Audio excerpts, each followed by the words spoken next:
Muy bien, vamos a empezar con la definición de qué es un árbol binario, la cual es una estructura de datos en la cual cada nodo puede tener un hijo izquierdo y un hijo derecho, o pueden tener más de dos hijos, de ahí el nombre de binario. Si algún hijo tiene como referencia null, es decir, que ni almacena ningún dato, entonces este es llamado un nodo externo. En el caso contrario, el hijo es llamado un nodo interno. El uso más común de los árboles binarios son los árboles binarios de búsqueda. Los tipos de árboles binarios son bastante amplios. Vamos a empezar con lo que son los árboles binarios distintos. Los dos árboles binarios son distintos cuando sus estructuras son diferentes. Como pueden observar en la imagen de la izquierda con el de la derecha, son diferentes árboles. Los árboles binarios similares son similares cuando sus estructuras son idénticas, pero la información que contienen sus nodos difiere entre sí. Como pueden observar en la imagen, el de la izquierda y el de la derecha tienen la misma estructura, pero los datos son diferentes. Entre los binarios equivalentes, estos ya tienen tanto la misma estructura como los mismos datos. Se podría decir que básicamente son los mismos árboles. Dentro de los árboles binarios completos podemos ver que es de profundidad n. Es un árbol en el que para cada nivel de 0 al nivel n-1 tiene un conjunto lleno de nodos y todos los nodos hoja a nivel n ocupan las posiciones más a la izquierda del árbol. En la primera parte de la arriba tenemos un árbol binario completo en el cual podemos observar que tiene más nodos a la izquierda que a la derecha y en un árbol binario no completo tiene más nodos a la derecha que a la izquierda. Dentro de los árboles binarios llenos es donde todos los nodos tienen 0 o 2 hijos, es decir, no existe un nodo que tenga un solo hijo.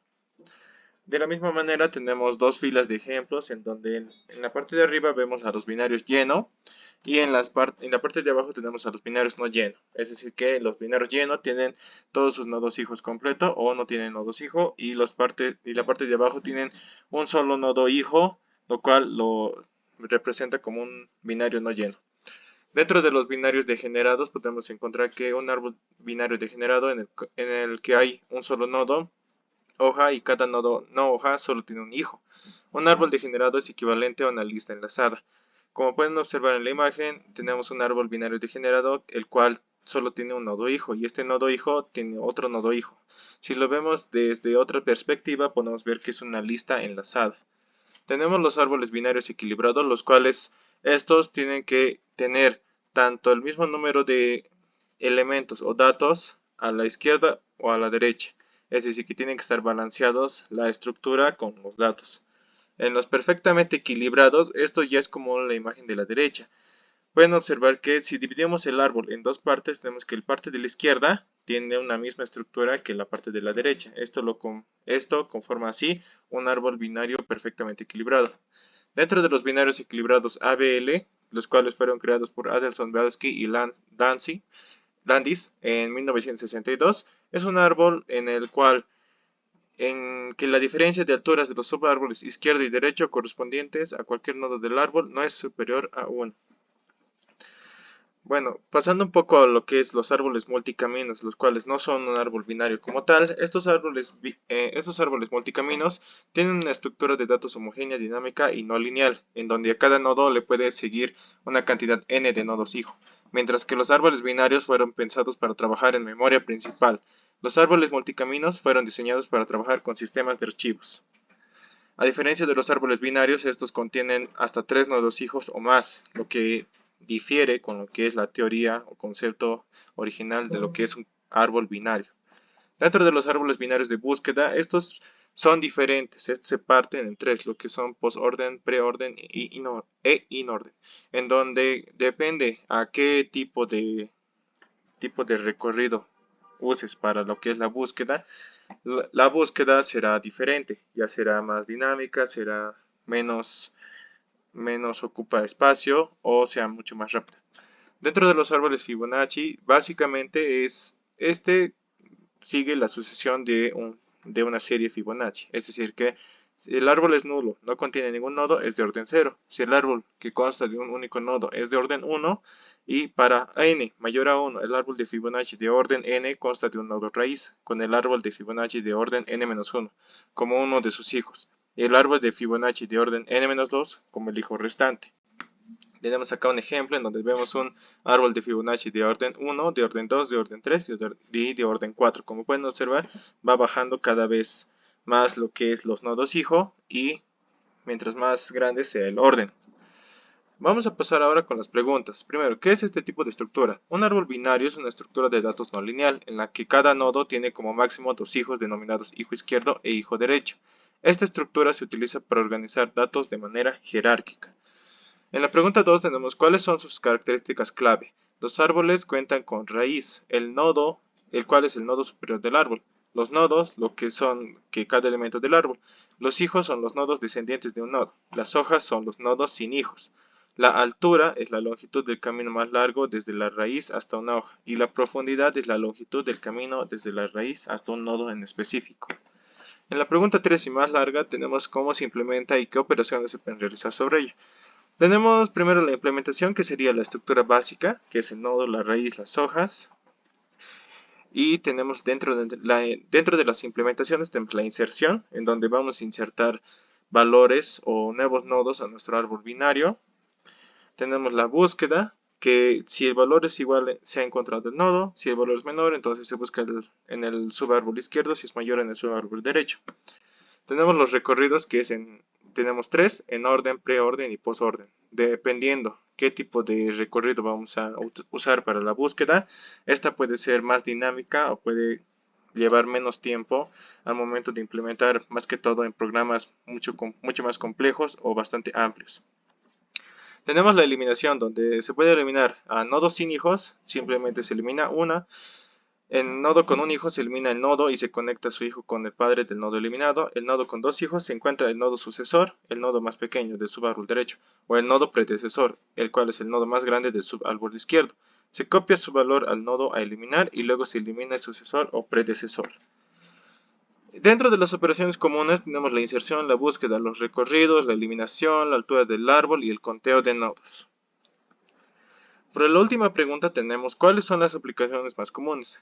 Tenemos primero la aplicación de contactos en un teléfono móvil, ya que todos tenemos la aplicación de contactos en nuestros teléfonos móviles, la cual usa una gestión de contactos, en donde cada nodo del árbol representa un contacto, y los contactos se organizan alfabéticamente por nombre. Esto permite búsquedas rápidas y eficientes cuando se necesita encontrar un contacto en específico. En los gestores de archivos también podemos ver lo que son los árboles, ya que cuando vamos a realizar una búsqueda dentro de nuestro gestor de archivos, tanto en nuestra computadora como en nuestro dispositivo móvil, podemos ver que hay una carpeta dentro de otra carpeta, dentro de otra carpeta. Así, si lo vemos desde otra perspectiva, vamos a hallar un árbol. También cuando colocamos nuestro directorio en el comando, en el parte de cmd, entonces tenemos que ir avanzando carpeta a carpeta hasta llegar al archivo deseado.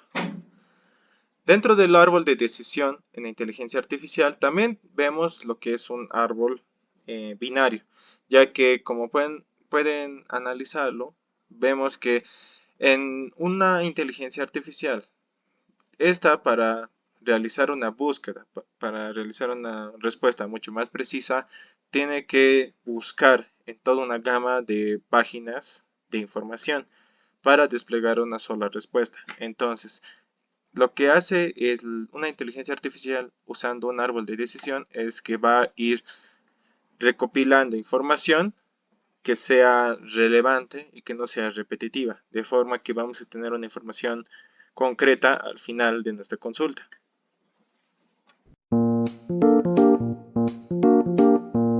Continuando con la parte de árbol ABL, podemos decir que los árboles ABL son el primer árbol binario de búsqueda autoequilibrado. Se considera balanceado cuando todos sus niveles, excepto el último, están integrados a la máxima capacidad de nodos. Existen diferentes propuestas de balanceo de árboles, y cada una de ellas repercute en la eficiencia de inserción y eliminación de los nodos. Estos árboles fueron propuestos en 1962 por matemáticos rusos, Adelson, Belsky y Landis, de donde surge el nombre. Los nodos ABL guardan valores de -1, 0 y 1, que se conocen como factor de balanceo o FB. Representan la altura entre las alturas de sus subárboles. Ahora, en el factor de balanceo. Un factor de balanceo igual a cero de un nodo significa que las alturas de sus subárboles son iguales. Un factor de balanceo positivo, es decir, 1, significa que la altura de su subárbol izquierdo es mayor al derecho. Un factor de balanceo negativo, es decir, -1, significa que la altura de su subárbol izquierdo es mayor al subárbol derecho. Es decir, todo esto trata de explicarnos que la diferencia entre las alturas de los subárboles izquierdo y derecho nunca es mayor que 1. Bien, resolviendo las preguntas sobre este tipo de árbol. ¿Qué es este tipo de estructura? Obviamente es una estructura no lineal, pero este tipo de estructura es un árbol binario de búsqueda autobalanceada. ¿Cuáles son sus características clave? Tenemos el autobalance, que quiere decir que siempre está balanceado, lo cual asegura que la inserción y eliminación se realizan en tiempo logarítmico. Altura balanceada. Para cada nodo, el FB siempre debe estar entre -1 y 1. Y por último, las rotaciones, que se encargan de mantener el balance. Las rotaciones son simples o dobles. ¿Cómo se implementa y qué operaciones se pueden realizar sobre ella? Tenemos los básicos, que son insertar, eliminar y buscar, y por último las rotaciones, en las cuales destacan 4 tipos. La rotación simple a la izquierda, la rotación simple a la derecha, la rotación doble de izquierda a derecha y la rotación doble de derecha a izquierda. Y por último, ¿cuáles son las aplicaciones más comunes? Bueno, estos dos tipos de árboles se aplican en bases de datos con sistemas de archivos y sistemas de indexación. Como siguiente punto tenemos los árboles B o B-trees. Se encargan de trabajar en sistemas de almacenamiento externos como discos duros. Esta idea surgió en 1972 por R. Bayer y E. McCreight. Manejan índices de almacenamiento externo para accesos a discos duros. Los árboles B son una categoría muy importante dentro de las estructuras de datos. Este tipo de árbol de búsqueda es uno que puede estar vacío o tener varios hijos a la vez. Unas pequeñas características sobre los nodos es que los nodos en realidad acá se denominan páginas. Las páginas tienen apuntadores a la izquierda, a la derecha y por último los datos. Cada página como valor máximo puede tener 4 claves. Todas las páginas están al mismo nivel y ninguna clave puede ser repetida. Bien, resolviendo las mismas preguntas para este tipo de árbol. ¿Qué es este tipo de estructura? Este tipo de estructura es un árbol balanceado de búsqueda de múltiples ramas. ¿Cuáles son sus características clave? El primero, nodos con múltiples hijos. Los nodos pueden tener varios hijos a diferencia de los árboles binarios. Balanceo automático. Se mantienen balanceados al distribuir las claves entre los dos nodos, asegurando que el tiempo de acceso sea logarítmico. Operaciones eficientes. Debido a la naturaleza del árbol, todo está automatizado, se puede decir, para que la inserción o eliminación también sean efectivos, igual que en el árbol ABL. ¿Cómo se implementan y qué operaciones se pueden realizar sobre ella? En estas son las básicas: insertar, eliminar y buscar. Y las aplicaciones más comunes en realidad son las mismas para las bases de datos con sistemas de archivos, sistemas de indexación y tal vez se podría añadir para gráficos de juegos, dependiendo qué tipo de árbol estemos buscando. Eso sería todo. ¿Cómo están, amigos? Hoy les voy a hablar sobre los grafos dirigidos y los grafos no dirigidos. Iniciemos con los grafos no dirigidos. Estos, al igual que sus amigos no dirigidos, fueron propuestos por Euler en 1700 en la teoría de grafos. Un grafo dirigido, o también conocido como dígrafo, es un conjunto de nodos cuyas aristas son dirigidas. Un arco, o también llamado arista, es un par ordenado de vértices unidos por una línea. Generalmente esta se representa con una flecha. El grafo dirigido, su característica especial es que tiene la flecha de manera unidireccional, señalando que cada par de grafos está conectado a otro, de una sola manera o de un solo sentido. Y bueno, Veamos las preguntas. ¿Qué es este tipo de estructura? Los dígrafos son estructuras compuestas por un conjunto de vértices conectados por aristas, los cuales tienen una dirección específica. Cada una de estas aristas indica una relación unidireccional entre dos vértices o dos nodos. ¿Cuáles son sus características clave? Principalmente tenemos la dirección. Estas son unidireccionales, de un vértice a otro. Tienen un grado de entrada y un grado de salida. ¿A qué se refiere esto? De que cada vértice tiene un grado de entrada dependiendo del número de aristas que llegan hacia él o el grado de salida dependiendo del número de aristas que salen del vértice. Y bueno, también tenemos los caminos y ciclos dirigidos, ya que al ser unidireccional, si juntamos un montón de aristas, permite definir rutas y ciclos con una dirección específica. Otra pregunta es, ¿cómo se implementa y qué operaciones se pueden realizar sobre estos? En su implementación tenemos la lista de adyacencia, donde para cada vértice se hace una lista de los vértices hacia los que apunta. Y luego la matriz de adyacencia, matriz bidimensional donde las filas y columnas representan vértices y las celdas de esta indican la existencia de una arista dirigida. Entre las operaciones tenemos añadir y eliminar un vértice o arista, tenemos el recorrido por profundidad y el recorrido por anchura, que serían BFS y DFS. También tenemos el algoritmo de Dijkstra, el cual nos sirve para encontrar la ruta óptima o el camino más corto, además de la operación para detectar ciclos dentro del grafo. Y bueno, ¿cuáles son las aplicaciones más comunes en la vida real de estos grafos? Principalmente tenemos las redes sociales. Un claro ejemplo serían los seguidores de Twitter, ya que ellos te siguen a ti, pero tú, a menos de que los conozcas, no los puedes seguir.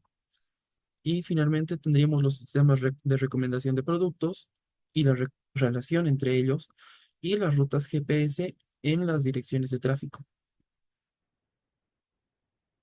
Pasemos a lo que son los grafos no dirigidos. Los grafos no dirigidos son aquellos donde todas las aristas no tienen dirección. Significa que estos se conectan a ambos sentidos, como se puede ver en la imagen.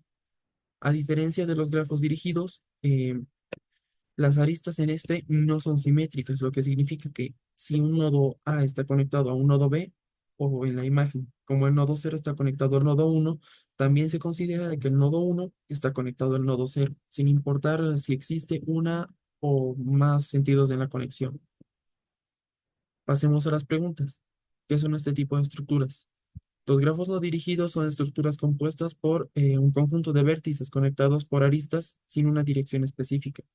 Estas presentan una relación bidireccional entre los vértices, no así como las dirigidas que solo tenían una relación unidireccional. ¿Cuáles son sus características clave? Principalmente la bidireccionalidad. Las aristas no tienen una dirección, por lo cual el sentido es a ambos lados. Tenemos el grado. Cada uno de los vértices tiene un grado, el cual es el número de aristas incidentes o aristas que están conectadas a dicho nodo. Y también tenemos la conexión, ya que permite definir caminos y ciclos sin una dirección específica. Pues ahora, ¿cómo se implementan y qué operaciones se pueden realizar? La implementación es la misma. Tenemos las listas de adyacencia y las matrices de adyacencia. Y en cuanto a las operaciones, también tenemos añadir o eliminar tanto vértices como aristas, el recorrido por profundidad y por anchura, BFS y DFS, y tenemos la detección de componentes conexos o componentes alineados dentro de los nodos. Y las principales aplicaciones en la vida real de estas clases de grafos tendríamos las redes de conexión, las conexiones de igual a igual en redes de computadoras. Puede ser una conexión local o una conexión LAN. Tenemos mapas y rutas. Entre esos puede ser las calles de una ciudad y que pueden tener doble sentido. Y las redes de transporte público, como las estaciones y rutas bidireccionales, como ser de un tren, como el metro en Cochabamba, y las estaciones de autobuses, las cuales tienen una ruta de ida hacia cierto destino y otra ruta que directamente regresa a nuestro destino principal.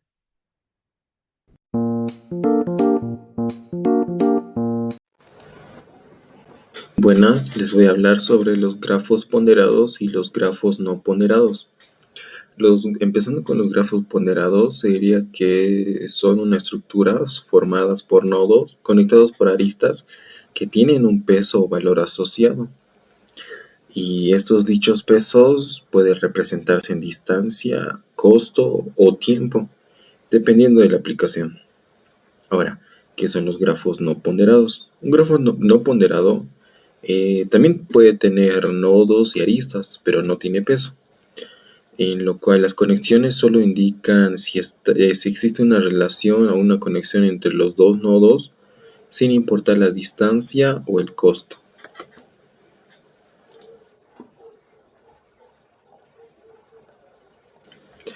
Bien, continuando, ¿cuáles son sus características clave? En los grafos ponderados, una de las características clave sería que cada conexión tiene un peso numérico y es útil para resolver problemas como la ruta más corta. Otra característica sería otra característica, pero en grafo no ponderado, sería que las conexiones solo indican si dos nodos están conectados y si es útil para saber si algo está vinculado sin importar la fuerza de esa conexión. Otra característica, pero de los grafos ponderados, sería puede ser dirigido si las aristas tienen una dirección específica de un nodo a otro, o no dirigido, pero si las aristas no tienen dirección. Otra característica del grafo ponderado sería se usan en situaciones donde la optimización de recursos es crucial, como el costo de viajar entre ubicaciones a la cantidad de recursos necesarios para transmitir datos en una red. Ahora, otra característica, pero de un grafo no ponderado, sería las aristas no tienen un peso asignado, simplemente conectan nodos. Otra sería también puede ser dirigido o no dirigido. Y por último, se aplica en casos donde lo importante es la existencia de una conexión, no su costo o distancia.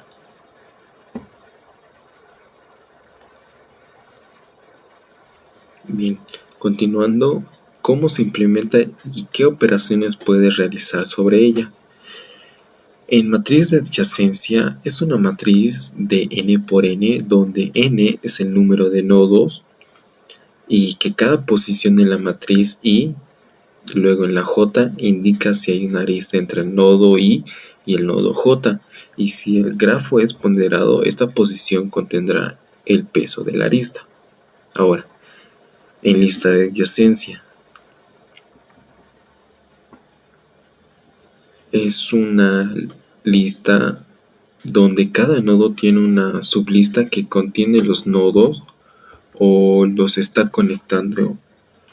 Pero en grafos ponderados, esta sublista también incluye los pesos de las aristas. Si bien sabemos que ambos tipos de grafos se implementan usando listas o matrices de adyacencia, podemos ver a continuación que las operaciones comunes como recorrer el grafo, algoritmos como DFS y BFS, también tiene operaciones comunes como calcular rutas, que son los algoritmos como Dijkstra para grafos ponderados, y verifica la conectividad entre nodos y detectar ciclos. Bien, ¿cuáles son las aplicaciones más comunes? En aplicaciones del grafo ponderado, los problemas de rutas óptimas serían los grafos ponderados son esenciales en problemas como el problema del viajante TCP, donde se busca minimizar el costo o la distancia para visitar una serie de ubicaciones. También se usan en redes de transporte logística, planificación de viajes y sistemas de navegación como los GPS. Ahora, en aplicaciones del grafo no ponderado, en redes sociales representan las conexiones simples entre usuarios. Los grafos no ponderados permiten entender la estructura de las relaciones sin importar su intensidad. En otra aplicación, grafos ponderados se utilizan en problemas como rutas como redes de transporte, en lo que optimizan de distancia o costo. En grafos no ponderados, si bien sabemos que se usan en redes sociales, También se pueden usar en problemas como conectividad, donde solo importa si algo está conectado o no.